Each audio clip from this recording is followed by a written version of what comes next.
네, 이번 영상에서는 IB 커리큘럼의 특징 그리고 장단점은 무엇인지에 대한 내용을 안내해 드리고자 합니다.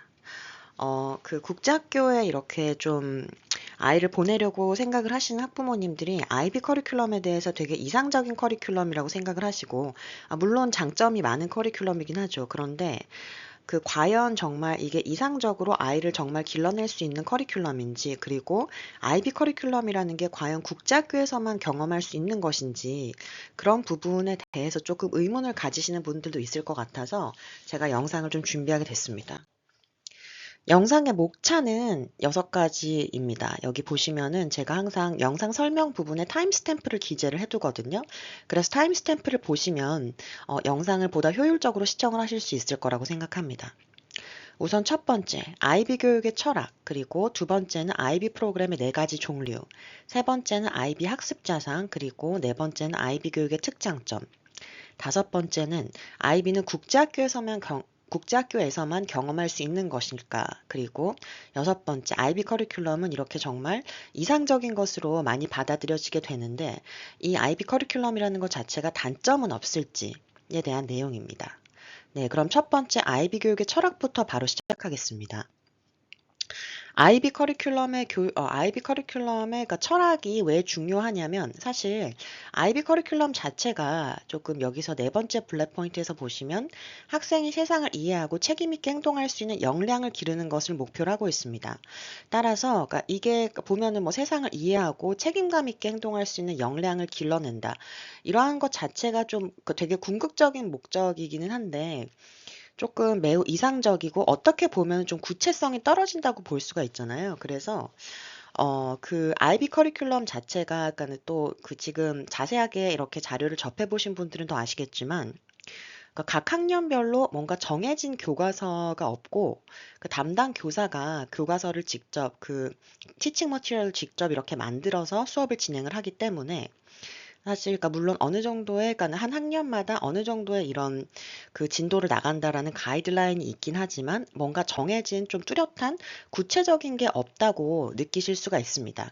사실 그래서 이렇게 철학적인 부분, 관념적인 부분에 대한 강조가 좀 많이 들어가고, 그렇기 때문에 또 장점이자 단점이 될 수가 있다고 또 볼 수가 있겠습니다. IB 커리큘럼은 우선 전 세계 150개국 이상의 학교에 선택한 교육 커리큘럼으로 현재 한국에서도 많은 주목을 받고 있습니다. 특히 국제학교에 이렇게 보내고자 하시는 분들이, 네, 예를 들어서 그러니까 본인은 그냥 한국에서 국공립학교의 루트만 거쳐서 이렇게 좀 성장을 해오신 분들은 IB 커리큘럼에 대한 좀 동경이나 환상을 가지시는 경우를 좀 많이 봤습니다. 그래서 IB 교육을 시키려면 지금 현재 한국에서는 국제학교밖에 대안이 없기 때문에 꼭 인가국제학교를 보내야 된다고 생각한다 라고 생각하시고 매우 절실하게 매달리는 분들이 많으신데요. 그렇기 때문에 IB 커리큘럼이 무엇인지, IB 교육의 그러니까 궁극적인 목표, 그리고 어떻게 진행이 되는지 등에 대해서 정확하게 이해를 해야 한다고 생각합니다. IB는 인터내셔널 바칼로레아 국제 바칼로레아의 약자이고요. 아까 처음에 제가 말씀드렸다시피 궁극적으로 학생이 세상을 이해하고 책임감 있게 행동할 수 있는 역량을 기르는 것을 목표로 하고 있습니다. 그리고 또한 다양한 문화, 생각, 언어를 존중하는 국제적인 소양을 중심에 두고 있습니다. IB 프로그램의 4가지 종류를 말씀을 드리자면, IB는 사실 연령대별로 4가지 프로그램을 제공을 하게 되는데요. PYP는 Primary Years 프로그램으로 만 3세에서 12세까지의 과정이고요. 그리고 MIP는 Middle Years 프로그램 만 11세에서 16세까지의 과정이고, 디플로마, 여기 DP 프로그램이 사실 IB 디플로마가 만 16세에서 19세, 그러니까 고등학생 과정이죠. 그래서 사실 이때 IB 디플로마를 취득을 하는 게 사실 대학 입시에는 좀 관건이 된다고 볼 수가 있습니다. 또 한국에서는 사실 그렇게 많이 좀 해당이 되지 않지만, Career Related Program이라고 해서 CP 프로그램, 직업 관련 고등 과정이 있습니다. 학생의 지적, 정서적 그리고 사회적 성장을 균형 있게 돕는 것을 목표로 하고 있습니다. 네, IB 학습 자상의 10가지 자질을 말씀을 드리겠습니다. 우선 첫 번째는 탐구하는 사람으로 호기심을 가지고 탐구하고 스스로 배우는 사람, 그리고 지식이 풍부한 사람, 다양한 분야의 지식을 폭넓게 탐구하고 이해하는 사람을 말씀드릴 수가 있고, 그리고 사고하는 사람, 비판적이고 창의적인 사고를 통해서 문제를 해결하는 사람을 언급할 수 있습니다. 그리고 소통하는 사람, 커뮤니케이터, 여러 언어와 방식으로 효과적으로 표현하고 협력하는 사람을 이야기합니다. 다섯 번째는 원칙을 지키는 사람, 정직하고 공정하면서 자신의 행동에 책임을 지고 마음에 열린 사람, open-minded, 그래서 다양한 관점과 문화를 이해하고 존중하는 사람이며 배려하는 사람, 그러니까 caring 보시면은 공감과 친절로 타인과 지역사회에 긍정적인 역할을 주고 도전하는 사람, 용기 있게 새로운 것을 시도하고 불확실성에 맞서는 사람이라고 할 수 있습니다.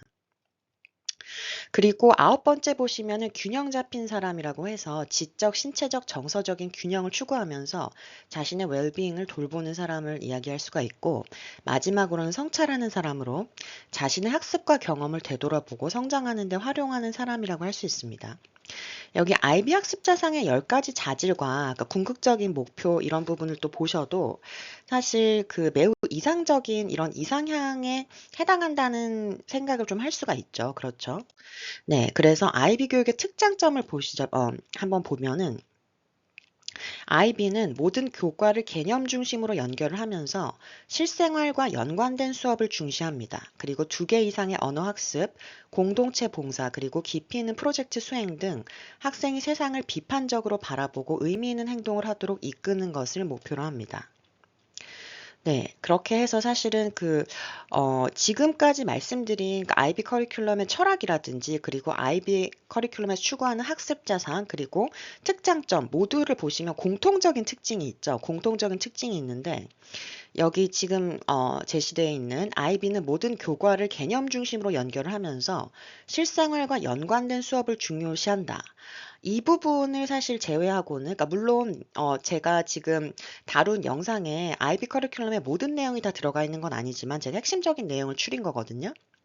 그러니까 모든 내용이 들어가 있는 건 아니라고 하더라도 세상을 비판적으로 바라보고 의미 있는 행동을 하도록 이끄는 것을 목표로 하고 존중하고 책임감 있는 이런 성인으로 성장하도록 하는 것에 목표를 둔다라고 해서 사실은 좀 뭔가 인성 중심의 개념적인 좀 관념적인 것을 매우 추구한다는 느낌을 사실 저는 받았습니다. 그러니까 물론 이게 전 세계 150개국에 있는 학교에서 이렇게 도입하고 있는 그 커리큘럼이기 때문에 뭔가 일어나 해서 그러니까는 그 공통적인 내용을 추구하려고 하면은 사실 그렇게 되면은 어떻게 보자면은 좀 구체성이 좀 떨어질 수 있는 것이 사실입니다. 그래서 IB 커리큘럼을 이렇게 도입을 하는 학교 같은 경우에는 제가 조금 이따 넘어가서 일단 IB 커리큘럼의 단점 부분에 있어서도 이야기를 좀 할 텐데, 물론 이런 코어 밸류 같은 것들이 그러니까 매우 긍정적인 건 사실이에요.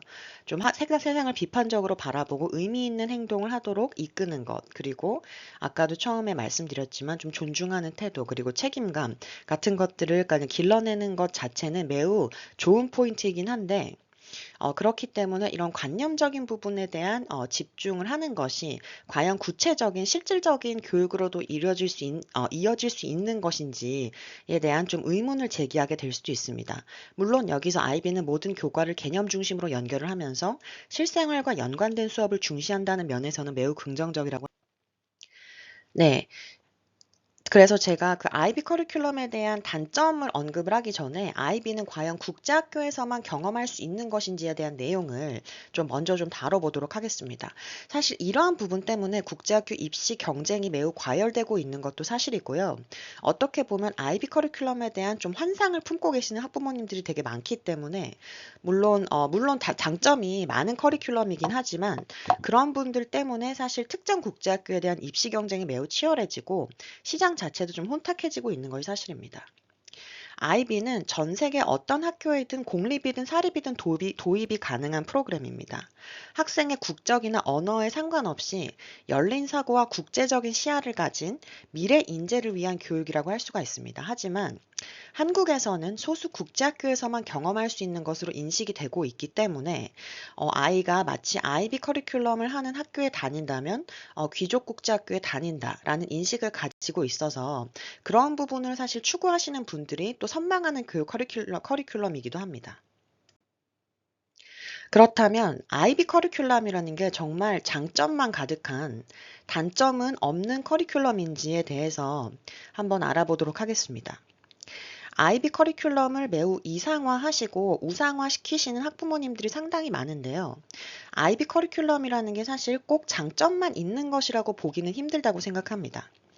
예를 들어서 사실 아이비 학교에 다니면 학부모님들이 조금은 단순하게 생각을 하신다고 느낀 부분이 아이들이 그러니까는 매우 즐겁게 놀면서 학교 생활을 할 수 있을 것 같다. 그러니까 국제학교에 사실 보내고자 하시는 분들이 대부분이 그러한 방식으로 접근을 좀 하시는 것 같아요. 그런데 그러니까 물론 지금 아이비 커리큘럼 같은 경우에 아이비 커리큘럼을 도입하고 있는 학교들 같은 경우에도 특히 저학년 과정에서는 좀 탐구 중심적인 교육을 한다고는 하지만 사실 그게 정말 탐구 중심적인 교육을 어떤 걸 하는지 잘 모르겠다라고 피드백을 주시는 분들도 계시고 그 아이비 커리큘럼의 목표나 아니면 이상화된 학습 자상 자체가 관념적인 것들에 좀 초점이 맞춰져 있기 때문에 좀 구체적으로 학업 진도라든지 이런 부분이 조금 불만족스럽다고 하시는 분들도 많이 있으셨습니다. 예를 들어서 또 학업 부담이라는 측면이 또 생소하게 느껴지실 수도 있는데요. 만 16세에서 19세에 해당하는 과정은 DP, 그러니까 디플로마 과정이죠. IB 디플로마 과정은 과제, 에세이, 프로젝트, 시험까지 학업량이 많아서 스트레스를 호소하는 학생들도 사실 많은 편입니다. 또한 두 번째 지금 제가 언급을 한 부분이 사실 가장 큰 단점이라고도 보일 수가 있는데 정해진 교과서가 없기 때문에 담당 교사의 역량에 따라서 학업 성취도의 편차가 있는 편이기도 합니다. 그리고 평가 방식의 복잡성도 이것 또한 장점이자 단점이 될 수가 있습니다. 다양한 평가 요소와 국제적인 기준으로 인해서 학생과 교사가 그 평가 방식에 익숙해지기까지 시간이 걸릴 수도 있습니다. 그리고 또한 비용과 접근성이라는 측면도 있는데요. 일부 학교에서는 프로그램 운영에 필요한 교사 훈련과 자원이 충분하지 않아서 아이비를 도입하기 어려울 수 있습니다. 그래서 사실 이런 부분 때문에 그러니까 국내에서는 그러니까 물론 이론적으로는 국내 공립 초등학교 뭐 중학교 아니면 고등학교에서도 아이비 커리큘럼을 도입할 수 있긴 하지만 일부 소수의 국제학교의 전유물인 것처럼 여겨지고 있는 것이 사실입니다. 네, 그리고 이번 슬라이드는 제가 지금 발표 자료를 작성을 하면서 참고한 자료들의 목록입니다. IB 교육이란 무엇인지, 그리고 그 IB 디플로마 프로그램에 대한 비판적인 접근, 그리고 또 다른 요소들이 있었는데, 사실 그 학생 그리고 학부모 후기 같은 경우에는 제가 직접 IB 커리큘럼을 도입하고 있는 학교에 학부모님들이 주신 피드백을 좀 더 현실적으로 참고를 많이 했었습니다. 네, 저희가 제공을 해드리는 정보가 항상 지금 국제학교를 염두에 두고 계신다든가 아니면 현재 국제학교에서 교육을 받고 계시는 분들에게 도움이 되기를 바라면서 저희는 항상 그 지금 저희의 이런 현재 고객분들이나 아니면 잠재적으로 저희 서비스를 이용하실 수 있는 분들 혹은 그렇지 않다고 하더라도 국제교육을 이렇게 관심 있게 보시고 아이에게 어떠한 교육이 가장 이상적인지를 항상 끊임없이 고민하시는 분들을 위해서 유익한 정보를 제공하도록 하겠습니다. 감사합니다.